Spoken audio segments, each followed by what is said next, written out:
যে বাংলায় উচ্চারণ বানান।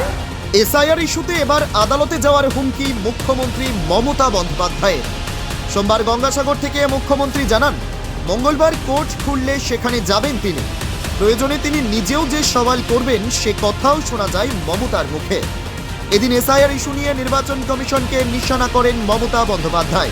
তিনি বলেন, আমরা আইনের সাহায্য নিচ্ছি, আগামীকাল কোর্ট খুলবে, আইনের পথে যাব, প্রয়োজন পড়লে আমিও সুপ্রিম কোর্টে মানুষের হয়ে প্লিড করব। তিনি যে একজন আইনজীবী তাও মনে করিয়ে দেন এদিন প্রশাসনিক প্রধান। ইলেকশন কমিশন, আমি সরি টু সে, আর ভ্যানিশ করে দিচ্ছে মানুষের নাম ভোটার লিস্ট থেকে। আমি বলি, মানুষের অধিকার ভ্যানিশ হলে আপনারাও কিন্তু ভ্যানিশ হয়ে যাবেন, এইটুকু মাথায় রাখবেন। সবাই নিজের নামটা দয়া করে তুলবেন, তাতে একটু কষ্ট হলে হবে, কিন্তু নিজের অধিকার রক্ষার লড়াই এটা। এ লড়াই বাঁচার লড়াই, এই লড়াই বাঁচতে হবে। আমরাও আইনের সাহায্য নিচ্ছি, আগামীকাল কোর্ট খুলবে, আমরাও আইনে যাব।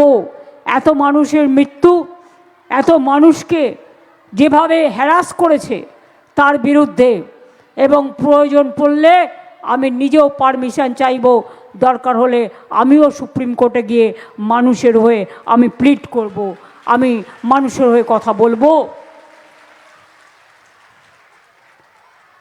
আমি নট অ্যাজ এ লয়ার যাব, আমি লয়ার আছি, আমি নট অ্যাজ এ লয়ার যাব, আমি একজন সাধারণ নাগরিক হিসেবে আমি তো আমার কথা বলতেই পারি। আমি আমার কথা বলার পারমিশন নেব এবং চোখে আঙুল দিয়ে দেখাবার চেষ্টা করব গ্রাসরুটে কি চলছে, গ্রাউন্ডে কি চলছে, কিভাবে মানুষকে হেনস্থা করা হচ্ছে। যতই চেষ্টা করে বিজেপি, মিলবে না কো জিলিপি। মুখ্যমন্ত্রী বলেন, হিয়ারিং এর নামে মানুষের হেনস্থা করা হচ্ছে। 54 লক্ষ নাম বাদ দেওয়া হয়েছে।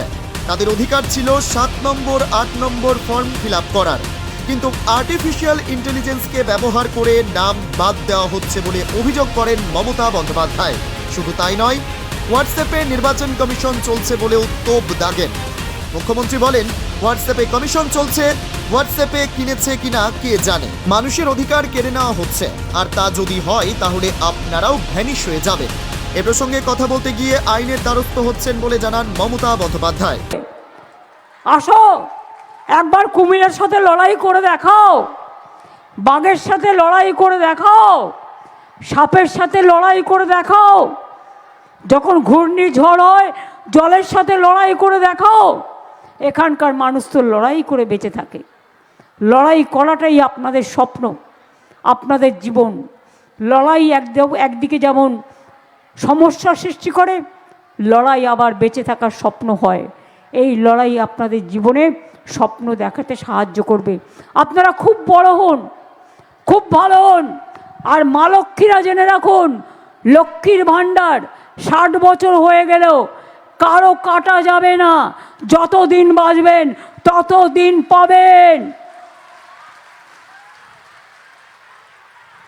দিল্লির কোনো একজন নেতাদের নেতা, তিনি নাকি বলেছেন লক্ষ্মীদের বাড়ি থেকে বেরোতে দেবে না ভোটের দিন, তাদের নাকি বন্দি করে রাখবে।